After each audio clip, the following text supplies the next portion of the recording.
Assalamualaikum warahmatullahi wabarakatuh. Selamat pagi semuanya.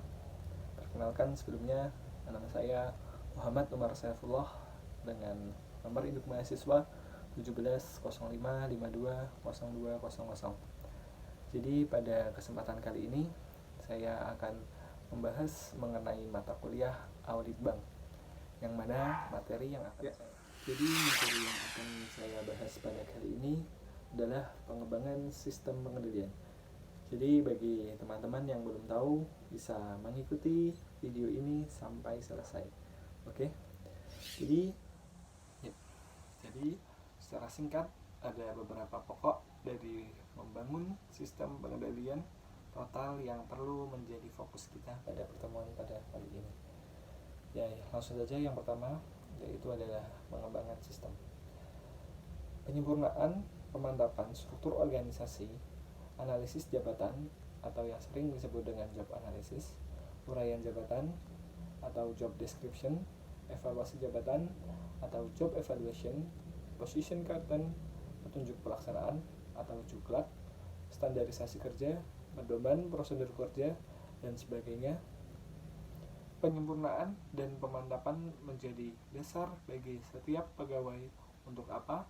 Untuk mengetahui secara persis wewenang dan tanggung jawab, sehingga kinerja setiap pegawai, setiap unit kerja, dan bank secara keseluruhan dapat terstruktur secara lebih jelas. Baik, beberapa prinsip pokok dari sudut sistem pengendalian internal untuk mengembangkan hal-hal tersebut adalah: yang pertama, adanya pemisahan fungsi secara tepat. Pemisahan fungsi memerlukan rencana organisasi yang baik, sederhana, fleksibel, dan menunjukkan garis wewenang dan tanggung jawabnya. Dalam konsep pengendalian yang baik, perancangan organisasi seharusnya berdasar pada fungsi. Apabila terjadi pelanggaran terhadap konsep fungsi ini, risiko yang ditanggung adalah sangat besar.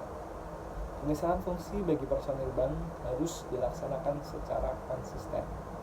Pemisahan fungsi bagi personil bank harus dilaksanakan secara konsisten agar organisasi bank itu dapat lebih tertata rapi secara baik.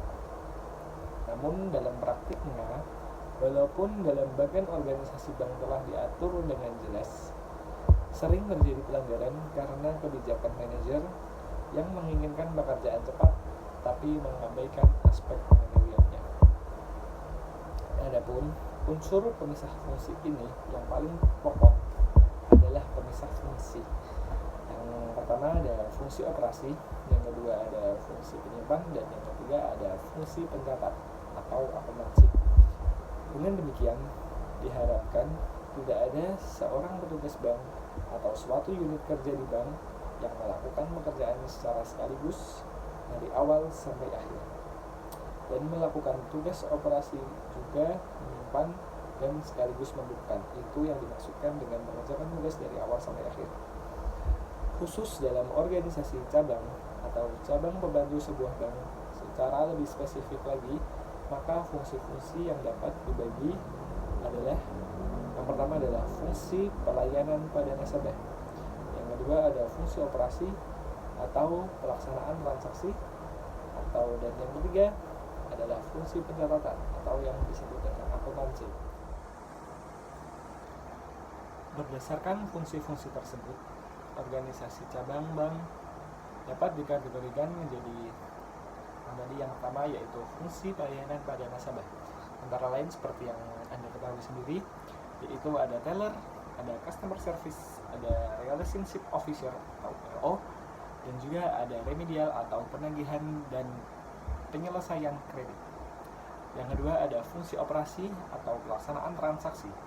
Antara lain adalah yang pertama yaitu ada bank office, dan yang kedua ada transfer, yang ketiga ada trade service atau ekspor impor, yang keempat ada clearing, yang kelima ada general affair, dan yang keenam ada sumber daya manusia. Dan yang terakhir adalah fungsi akuntansi. Antara lain yang pertama yaitu adalah akuntansi keuangan, laporan keuangan, pengawasan data dan verifikasi, dan selanjutnya ada sistem informasi manajemen, dan yang terakhir ada teknologi informasi. Unsur koordinasi antar fungsi tersebut tetap perlu dibina dengan baik. Pembagian tugas, tanggung jawab, dan wewenang harus tampak jelas di bagian organisasi dan pedoman prosedur kerja serta dalam uraian jabatan masing-masing personil di bank. Dari gambar tersebut yang diambil sebagai contoh pada suatu organisasi kantor cabang suatu bank umum, tampak bahwa unsur fungsi menjadi dasar dari pembentukannya. Balok-balok organisasi yang tersusun telah memperlihatkan fungsi-fungsi utama yang ada di bank, yakni pelayanan kepada nasabah, pelaksanaan transaksi operasi, dan akuntansi. Dan back office yang membelah organisasi dalam dua kelompok utama fungsi. Sebaiknya dalam penyusunan tata letak ruang kantor juga diperhatikan unsur blok dari front office dan back office-nya, sehingga struktur organisasi juga terwujud secara fisik dalam penempatan pegawai. Untuk menghindari kemungkinan penyimpangan, beberapa perlu diketahui acuan pemisahan tugas, yaitu yang pertama, pemisahan tugas penyimpanan aset dan petugas pembukuan. Kemudian yang kedua, pemisah tugas otorisasi transaksi dengan petugas penyimpan aset. Yang ketiga, pemisah tugas dalam fungsi akuntansi. Yang keempat, seorang pegawai tidak bertugas mencatat dari aslinya hingga membukukan pada buku besar. Kemudian yang kelima, memisah tanggung jawab operasional dan tanggung jawab pembukuan. Dengan demikian, tidak ada suatu pekerjaan yang dikerjakan oleh seorang pegawai dari awal hingga akhir secara sekaligus. Di dalam pelaksanaannya, sering terjadi tumpang tindih, mengingat kegiatan untuk pelayanan pada nasabah dianggap oleh manajemen menduduki posisi penting. Sehingga fokus dari pekerjaan petugas bank adalah bagaimana pelayanan dapat dilakukan dengan cepat dan memuaskan nasabah. Akibatnya seringkali dijumpai pelanggaran. Pelanggaran bisa terjadi karena perangkapan tugas oleh petugas pada fungsi yang berbeda-beda. Untuk membaca dengan baik kondisi ini, perlu dipahami bahwa cross-utilization tetap dimungkinkan. Cross-utilization dimaksud adalah seorang petugas bank melakukan beberapa jenis tugas-tugas yang berbeda. Namun, acuan utamanya tetap berdasar pada fungsi yang ada. Artinya, petugas bank atau suatu unit kerja bisa melakukan suatu cross-utilization dalam kelompok fungsi yang sama. Misalnya, kalau petugas clearing suatu bank berhalangan, maka petugas yang menggantikan bisa oleh petugas yang menangani transfer dan bukan oleh teller. Karena petugas clearing adalah satu fungsi dengan petugas transfer. Kemudian kita beralih yang kedua, yaitu adalah sistem pemberian wewenang serta prosedur yang layak. Sistem pemberian wewenang dan prosedur pencatatan ini perlu media untuk mengendalikannya. Media itu adalah pencatatan. Pencatatan perlu dilakukan dengan sangat akurat, tepat, dan cepat. Karena itu, pencatatan hanya berdasar dokumen atau transaksi yang benar. Sehingga selanjutnya diperlukan media untuk mengawasi pencatatan, kegiatan dan transaksi penggolongan dalam struktur pos-pos perkiraan pembukuan. Hal ini diatur pada dalam prosedur-prosedur persetujuan yang logis dan bentuk formulir kerja, dokumen dan dokumentasi, serta cara pencatatan yang standar. Sistem ini didesain berdasar luas, ruang lingkup, organisasi, volume dan kompleksitas transaksi, serta kualitas dari sumber daya manusia bank. Masing-masing dari hal tersebut sangat menentukan dalam perancangannya. Keinginan untuk melayani nasabah dengan sebaik-baiknya dan disertai keamanan transaksi menjadi fokusnya.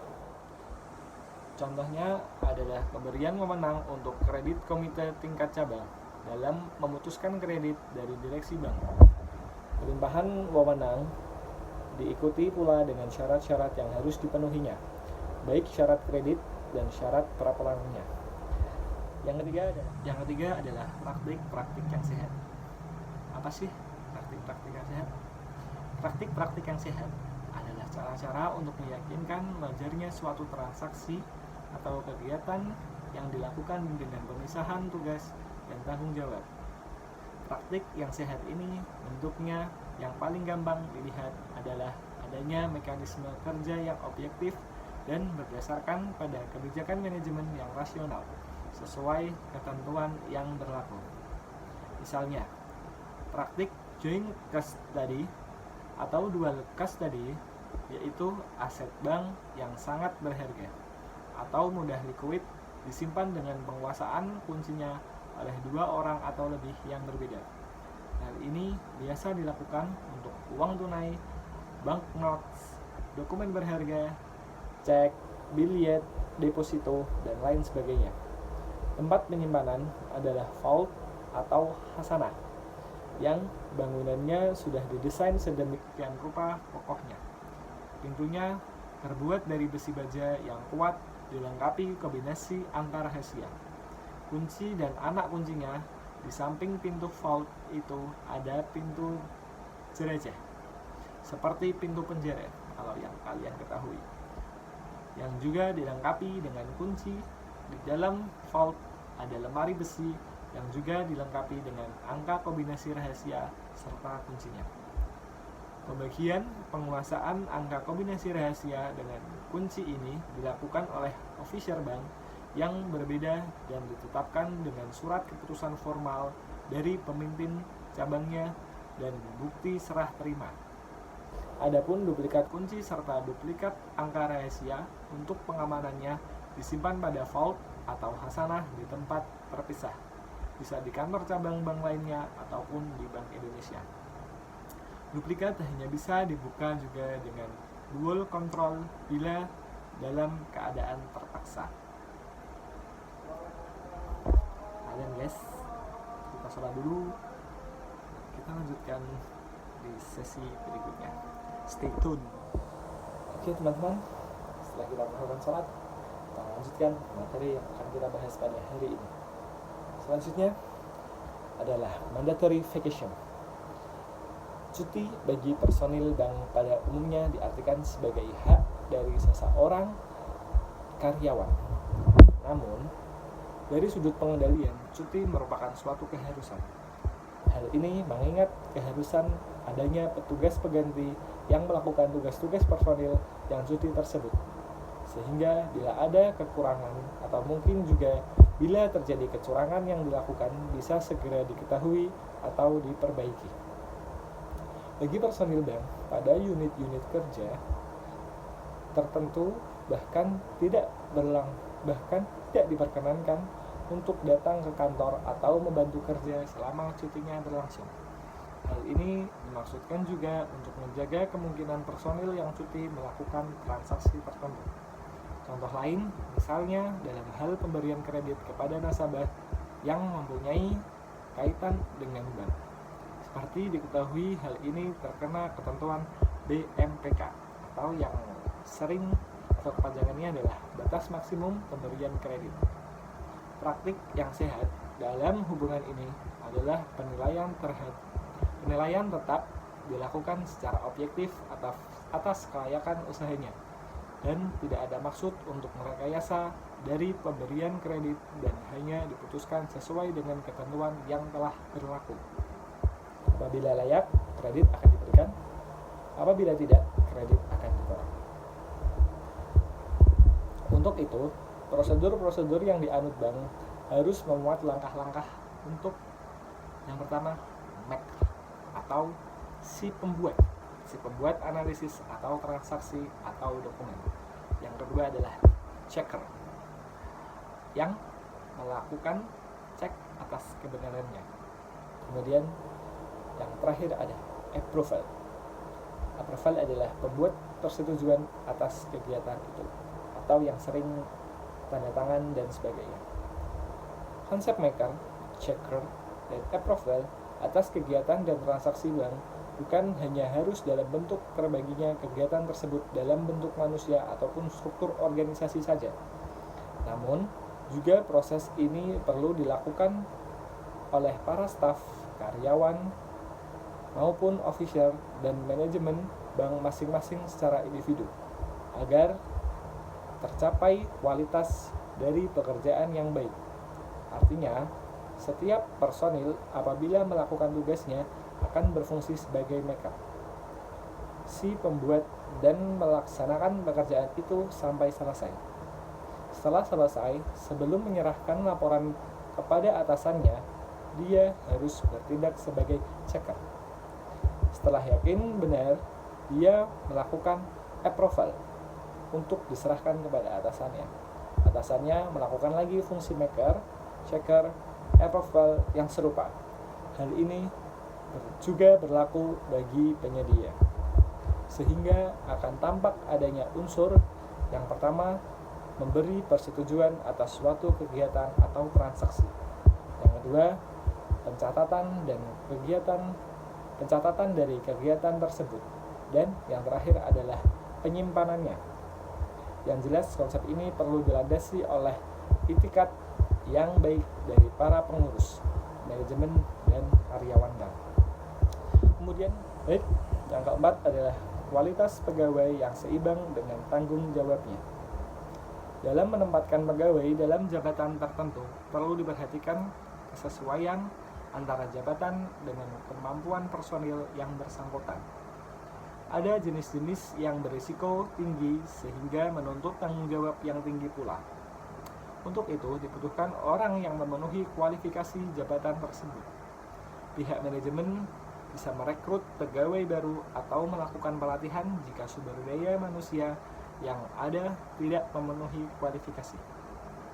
Apabila tuntunan jabatan perlu kualifikasi yang lebih tinggi, bisa dilakukan peningkatan dengan training ataupun cara-cara lainnya. Misalnya adalah dengan sebagai berikut. Yang pertama adalah penyempurnaan atau pemantapan sistem pengendalian. Sistem pengendalian di sini menyangkut sistem pengendalian internal maupun audit internal. Penyempurnaan dan pemantapan sistem pengendalian diberlakukan agar pengawasan berjalan secara otomatis, sehingga perbaikan yang terjadi berjalan secara otomatis pula. Untuk itu, pengembangan sistem pengendalian terpadu menjadi sangat penting. Selanjutnya, keefektifan tindak lanjut. Pengawasan tidak akan efektif apabila penyimpangan yang terjadi tidak dilakukan langkah perbaikan atau koreksinya. Langkah koreksi yang terbaik adalah pada saat segera diketahuinya ada penyimpangan. Karena itu, early warning system di dalam setiap pekerjaan harus berfungsi secara baik dan setiap saat dilakukan evaluasi keefektifannya. Tidak efektifnya atau tidak adanya tindak lanjut dalam kegiatan pengawasan akan berakibat buruk pada kegiatan bank lainnya, yang pada akhirnya akan menurunkan wibawa manajemen dan mendorong pada organisasi yang tidak efektif pula. Kemudian yang ketiga adalah pemanfaatan hasil-hasil audit. Temuan hasil audit bank internal maupun eksternal pada hakikatnya merupakan pendorong untuk lebih berfungsinya sistem pengendalian internal dalam setiap unit kerja di bank. Temuan pemeriksaan ini banyak bersifat represif di samping preventif, karena tindak lanjut sangat menentukan bagi berhasilnya pelaksanaan pengawasan. Upaya mendorong pemanfaatan hasil-hasil audit saat ini sudah diberi landasan oleh Bank Indonesia dengan terbitnya SPFAIB dan terutama keberadaan lembaga Dewan Audit sebagai unsur utama dinamisator pelaksanaan kerja dari auditor internal dan eksternal. Kemudian selanjutnya adalah membina manusia. Membina unsur manusia dalam organisasi, apalagi dalam organisasi bank, merupakan pokok terpenting. Unsur pengendalian yang sangat mendasar adalah masalah kualitas manusianya. Beberapa hal penting adalah menyangkut hal-hal berikut. Yang pertama adalah peningkatan mutu kepemimpinan. Peningkatan mutu kepemimpinan atau pengetahuan, keahlian, perilaku, dan pengalaman, serta kemampuan supervisi dapat ditingkatkan dengan cara pelimpahan wewenang serta pertanggungjawaban kerja yang jelas. Di samping itu, perlu dilakukan pembinaan atas keterampilan manajerial yang bisa dilaksanakan dengan cara memberi teladan atau melalui pelatihan internal maupun kursus-kursus atau pelatihan di luar bank. Sedangkan masalah perilaku bisa dibina baik melalui teladan seperti di atas atau juga seperti yang saya sampaikan tadi, melalui jalur-jalur pembinaan kerohanian untuk setiap individu insan bank. Yang kedua, keterbukaan hubungan kerja dan pendekatan. Dalam hal ini, yang terpenting adalah penetapan sasaran tim, sehingga setiap orang menghargai kinerja tim dan terlibat dalam kerja sama tim dalam satu unit kerja. Untuk itu, diperlakukan implementasi pembangunan tim dan pertemuan antar divisi. Kemampuan untuk melakukan komunikasi, mengembangkan keahlian, memecahkan masalah, mengembangkan manajemen skill, training, leadership, coaching, menerapkan atau penilaian atas prestasi dan kemampuan kerja pegawai bank yang terbuka. Selanjutnya adalah mawas diri, disiplin pribadi, dan tidak kolusi. Sikap mawas diri, disiplin pribadi, dan tidak kolusi bisa terbentuk dan terbina dalam suatu organisasi yang memungkinkan berkembangnya pribadi setiap orang untuk selalu melakukan introspeksi secara terbuka. Untuk itu, keputusan-keputusan manajemen dalam tingkat tertentu perlu diketahui latar belakangnya, sehingga aspek keterbukaan menjadi sangatlah penting. Selanjutnya adalah peningkatan motivasi dan pembinaan personil. Peningkatan motivasi merupakan awal dari pengembangan dan pembinaan segenap personil bank. Motivasi setiap pegawai perlu diarahkan untuk dapat memberikan kontribusi positif bagi pengembangan bank. Untuk itulah pembinaan personil diarahkan. Selanjutnya adalah peningkatan etos kerja. Kehadiran seorang pegawai di kantor tidak cukup memperlihatkan bahwa yang bersangkutan sudah bekerja dengan baik. Apalagi kalau yang bersangkutan seringkali masuk kerja atau terlambat. Dalam hal ini, etos kerja memainkan peran pentingnya. Etos kerja tumbuh dari latar belakang pribadi pegawai yang bersangkutan, namun bisa pula dibina dari internal bank sendiri. Etos kerja yang mau dengan gigih bekerja untuk bank perlu selalu ditumbuh kembangkan. Pada hakikatnya, dengan bekerja gigih disertai dengan semangat yang tinggi, selain bermanfaat bagi bank, juga memberi kepuasan pada pribadi personil bank itu sendiri.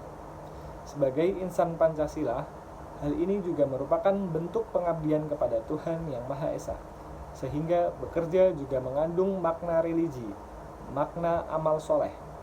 Lebih jauh lagi, setiap insan bank seyogyanya selalu merasakan dalam pengamatan Tuhan Yang Maha Esa. Sehingga pengawasan bukan hanya melekat, tapi justru tumbuh dari hati yang terdalam, dari pegawai itu sendiri. Dalam kaitannya dengan pembinaan manusia, ada dua hal yang perlu diperhatikan. Yang pertama, aktivitas personil bank di luar kantor. Aktivitas ini bisa bermakna positif bila menunjang kegiatan bank, baik secara langsung maupun tidak langsung. Aktivitas positif yang bisa dilakukan personil bank, misalnya menjadi anggota klub bank, organisasi profesi bank, perkumpulan olahraga, dan lembaga sosial. Namun kegiatan di luar bank bisa berdampak negatif pula. Meskipun pada awalnya kelihatan menguntungkan bagi bank, misalnya seperti bila personil bank melakukan bisnis dengan nasabah atau pihak lain dengan memanfaatkan bank, seringkali terjadi apabila timbul masalah. Banklah yang akan menjadi korbannya. Selain itu, konsekuensi personil bank yang melakukan bisnis pribadi akan terpecah, sehingga sulit membenarkan hal ini. Ketika mutasi atau rotasi personil, dari sudut pengawasan, mutasi atau rotasi memiliki peran strategis. Bila personil bank ditempatkan dalam pekerjaan yang sama secara terus-menerus dalam waktu lama, ia akan merasa jenuh dan akhirnya prestasi kerjanya akan menurun. Selain itu, mutasi atau rotasi personil dilakukan untuk menghindari hal-hal yang tidak diinginkan. Seorang personil yang lama telah menempati pekerjaan tertentu dan mengetahui seluk-beluknya bisa saja melakukan kecurangan. Misalnya, penyembunyian transaksi tidak sah atau berkolusi dengan nasabah. Mutasi dan rotasi harus direncanakan tertib, karena di samping menghindari kejenuhan, banyak manfaat yang diperoleh yaitu penyegaran, menambah wawasan, pengalaman, dan pengetahuan yang baru. Selanjutnya adalah aspek budaya. Aspek budaya atau kultur, selain mendorong organisasi berjalan dengan baik, bisa menjadi hambatan. Untuk itu, perlu dilakukan upaya-upaya sebagai berikut. Yang pertama, perlu dihilangkan rasa ewuh pekewuh atau dengan bahasa Jawa, sungkan menyampaikan hal yang jelek, negatif, atau tidak menguntungkan baik kepada atasan maupun kepada bawahan. Kurang berani menegur bila ada hal yang menyimpang baik yang sudah efektif maupun yang masih potensial untuk menjadi hal yang kurang baik. Kemudian perlu dihilangkan persepsi negatif tentang pengawasan, audit, kontrol, ataupun pengamanan. Untuk menghilangkan persepsi negatif ini, maka kegiatan pengawasan, audit, ataupun pengamanan janganlah dilihat dari satu sisi saja dan dipertentangkan dengan pelayanan. Banyak anggapan bahwa bila pengawasan meningkat akan mengakibatkan pelayanan berkurang, atau sebaliknya. Anggapan ini sudah salah, mengingat dalam aplikasinya sering ditemukan hal seperti ini. Adapun yang benar adalah setiap peningkatan pelayanan nasabah harus juga diikuti dengan peningkatan kegiatan audit, pengawasan ataupun pengamanan, sehingga setiap jenis pelayanan yang diberikan bank selalu dalam kondisi efektif, efisien, ekonomis, lancar, aman, dan tertib.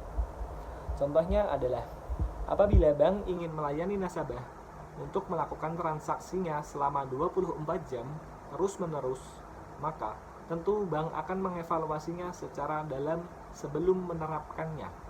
Apabila dievaluasi secara mendalam, tentu akan ada beberapa pilihan. Apakah memang akan dibuka kantornya selama 24 jam terus-menerus, atau akan memasang mesin ATM agar tetap bisa melayani dengan baik.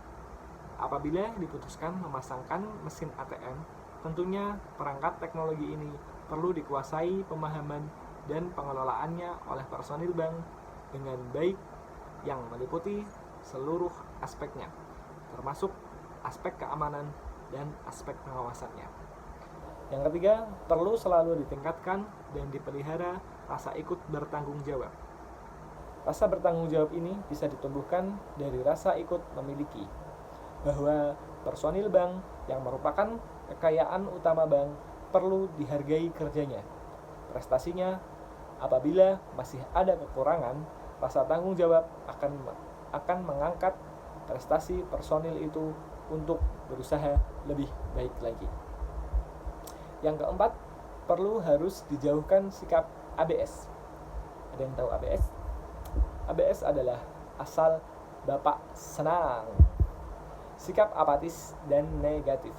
Sikap ini merupakan penghambat dan berkembangnya sistem peningkatan dini atau early warning system. Dalam pelaksanaan manajemen bank, justru sistem peringatan dini atas segala kegiatan bank sangat penting untuk menyelamatkan bank agar tidak berurumun dalam keadaan yang tidak diketahui. Untuk menghindari hal ini, rasa ikut bertanggung jawab perlu ditingkatkan dan ditunjang oleh sistem dan prosedur pelaporan yang objektif. Kemudian, yang kelima atau yang terakhir, perlu selalu dipelihara suasana lingkungan kerja yang mendorong gairah kerja. Suasana kerja sangat banyak bergantung pada berbagai faktor. Misalnya, gaya manajemen yang sehat dan ketegasan dan objektivitas dalam memberikan penghargaan atau hukuman terhadap SDM akan sangat mendorong terciptanya suasana lingkungan kerja yang bergairah.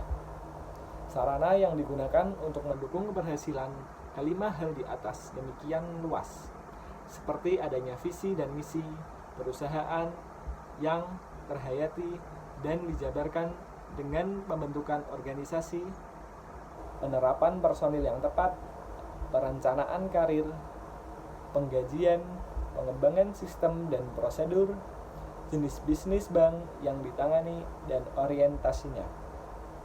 Di samping itu, alat-alat komunikasi internal lainnya menunjang tercapainya tujuan bank akan tumbuh dan berkembang, seperti klub-klub profesi diskusi, media komunikasi, newsletter, pengajian. Semua sarana ini bisa dimanfaatkan untuk menunjang pencapaian pengendalian yang handal.